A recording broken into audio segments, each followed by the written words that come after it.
How to save battery tracking frequency of mail and calendar checks in iPhone 16e. So let's start the video. First of all, open settings. In settings, scroll down and here you can see the option apps.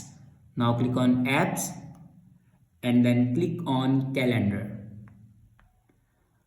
Now here you can see the option calendar accounts. Now click on calendar accounts and then click on fetch new data.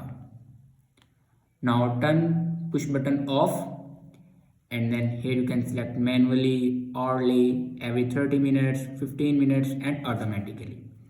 After turn off push button, then go back and scroll down and click on mail. Now click on mail accounts and then click on fetch new data. Now if you turn on your push button, then turn it off and here you can manage these settings. After doing these steps, your problem will be fixed. I hope this video is helpful for you. Thanks for watching.